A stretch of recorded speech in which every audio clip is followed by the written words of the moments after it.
बिस्मिल्लाहिर्रहमानिर्रहीम। अस्सलाम वालेकुम। बहुत अहम प्रेस कॉन्फ्रेंस अभी आप लोग देख चुके हैं। DGISPR और नायब वज़ीर-ए-आज़म इसहाक़ डार साहब की मुश्तरका प्रेस कॉन्फ्रेंस में खुल के कह दिया गया है कि भारत के ख़िलाफ़ कोई भी जवाबी हमला करने के लिए पाकिस्तान पूरी तरह से तैयार है। मैं हूं आसिफ निसार गयासी और आज हम पाक भारत ताल्लुकात का एक जायज़ा लेंगे। आप लोगों ने देखा कि किस तरीके से पहलगाम वाक़े को हिंदुस्तान ने पाकिस्तान के ख़िलाफ़ एक प्रोपेगेंडा वार के तौर पर इस्तेमाल करने की कोशिश की, लेकिन अभी तक उसे नाकामी हुई है। क्योंकि सबसे बड़ी वजह यह है कि उसने अभी तक आलमी बिरादरी को कोई एक भी सबूत पेश नहीं किया। और जहाँ पे ये वाक़या हुआ है वो पाकिस्तानी सरहदों से यानी लाइन ऑफ कंट्रोल से कम कम 200 किलोमीटर अंदर तक है। और इस इलाके तक जहाँ पे हमला हुआ है वहाँ तक पहुँचने के लिए कम 2-3 घंटे घोड़ों का सफ़र करना पड़ता है।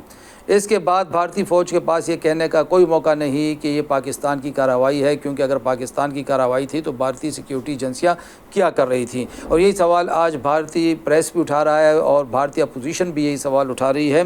लेकिन इसके बावजूद चूँकि वहाँ पे इलेक्शन के दिन हैं और जो BJP सरकार है उसकी ख्वाहिश ये है कि पाकिस्तान के ख़िलाफ़ कोई महाज गर्म किया जाए ताकि वोट हासिल किए जा सके। वोट के उसूल के लिए BJP किसी हद तक भी जा सकती है। और इसकी एक वजह है कि चूँकि हिंदू 1000 साल तक ग़ुलाम रहे हैं, अब इस ग़ुलामी का बदला या अपना एहसास कमतरी निकालने के लिए वो कुछ भी कर सकते हैं। और ये बात साबित हो गई है कि पाकिस्तान के क़याम का फ़ैसला दुरुस्त है, क्योंकि वाक़या कश्मीर में हुआ है लेकिन पूरे हिंदुस्तान के मुसलमानों की ज़िंदगी अजीरन बना दी गई है। आज की प्रेस कॉन्फ्रेंस इस वजह से हुई है कि कल रात से इश्तिआल अंगेज़ी जारी है, कंट्रोल लाइन पे बमबारी हो रही है, गोलाबारी हो रही है। पाकिस्तान ने बड़ा भरपूर जवाब दिया है, लेकिन ये भी इतलात हैं कि भारत कोई छोटी मोटी मुहिमजोई का इरादा रखता है, जिसके बाद इस प्रेस कॉन्फ्रेंस में खुल के भारत को बहुत कुछ समझा दिया गया है। कह दिया गया है कि पाकिस्तान हर किस्म के जवाबी इक़दाम के लिए तैयार है, अहदाफ का तयन कर लिया गया है, तैयारियाँ मुकम्मल हैं। और इस वक्त सूरत हाल ये है कि बहुत बड़ी तादाद में तोपखाना और टैंक वो भारतीय सरहदों पे पहुंचा दिया गया है। पाक भारत सरहद पे, लाइन ऑफ कंट्रोल पे, वर्किंग बाउंड्री पे भारी मिकदार में असलहा मौजूद है। और सबसे बड़ी बात यह है कि सियालकोट, शकरगढ़, नारोवाल के आसपास जंगी कसूर में भी जंगी मशक़ें भी शुरू हो चुकी हैं, जिसमें तोपखाना और टैंक भी हिस्सा ले रहे हैं। यानी पाकिस्तान ने एक कदम आगे बढ़ते हुए भारत पे वाज़ेह कर दिया है कि तुम लोग तो अभी फ़ौज सरहदों पे पहुँचाओगे। हमारी फ़ौज सरहदों पे पहुँच भी चुकी है और जंगी मशक़ें भी शुरू हो चुकी हैं। साथ में भारत की तरफ से दरअंदाजी की कोशिश जो गुज़िश्ता रात हुई थी 2 तैयारों की तरफ से, मुबैना तौर पर वो भी नाकाम बना दी गई है। भारत के 2 क्वार्टर्स भी गिराए जा चुके हैं। भारत की फ़िज़ाई बरतरी का तो पहले ही कला कमा किया जा चुका है। थोड़ा सा अगर हम जायज़ा लेंगे इस वक्त क़ुव्वत का, जंगी क़ुव्वत का, दोनों ममालिक का कंपैरिजन अगर हम करेंगे, लेकिन इस कंपैरिजन में ये बात ज़हन में रहे कि पाकिस्तान की आबादी 25 करोड़, भारत की आबादी 1 अरब 40 करोड़ है। पाकिस्तान और भारत के रकबे में भी ज़मीन आसमान का फ़र्क है। पाकिस्तान की कुल सरहदों की लंबाई 7000 किलोमीटर है और भारत की कुल सरहदों की लंबाई कोई 13000 से ज़्यादा बनती है।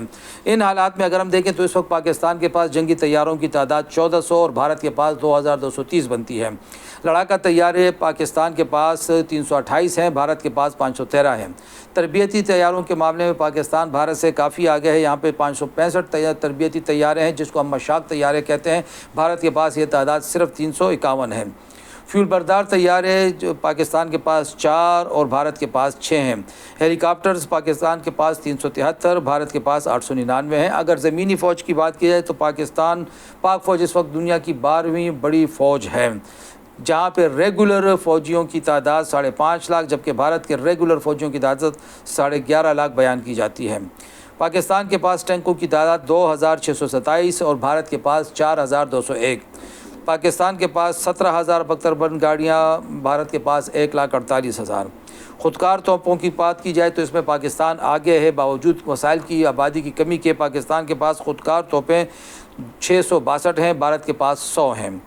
जबकि दीगर जो खींची जाने वाली तोपें हैं पाकिस्तान के पास 2630, भारत के पास 3975। मोबाइल रॉकेट प्रोजेक्टर्स की तादाद पाकिस्तान के पास 600 और भारत के पास 264 है। अब बहरी असासों की बात की जाए तो पाकिस्तान के पास कुल बहरी असासे यानी जंगी जहाज़, फ्रिगेट्स और जिसमें अबदोज़ें भी आती हैं 121, जबकि भारत के पास 293 हैं।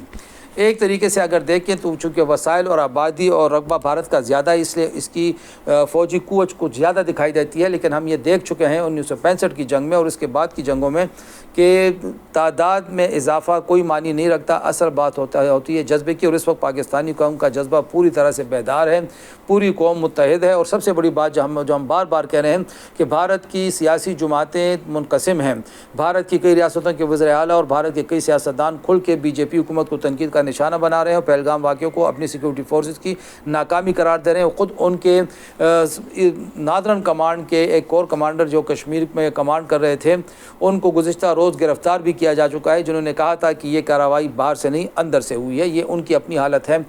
دوسری طرف اگر پاکستان کی بات کریں تو تمام تر سیاسی اختلافات کے باوجود اس وقت تمام سیاسی جماعتیں اور حکومت ایک پیج پہ ہیں، ایک سی صف میں کھڑی ہے، ایک قدم پہ ہیں، ایک آواز ہے، سب بھارت کے لیے سب کا واضح پیغام ہے کہ ہمارے اختلافات اپنی جگہ پہ اور تمہارے خلاف ہم ایک ہیں۔ اسی وجہ سے بعض بھارتی چینلوں کی اور بعض بھارتی ریٹائرڈ جرنیلوں کی چیخیں نکل رہی ہیں کہ کل تک تو یہ لوگ آپس میں لڑ رہے تھے، ہمارے خلاف ایک ہو گئے ہیں۔ تو بات یہ ہے کہ آپ کے خلاف، تم لوگوں کے خلاف ہم سب ایک رہیں گے، پاکستانی سب ایک ہیں، تیاریاں مکمل ہیں۔ پاکستان نے واضح کر دیا ہے، کسی قسم کی بھی مہم جوئی کا منہ توڑ جواب دیا جائے گا، اس بات کو بھارت کو یاد رکھنا چاہیے۔ خدا حافظ۔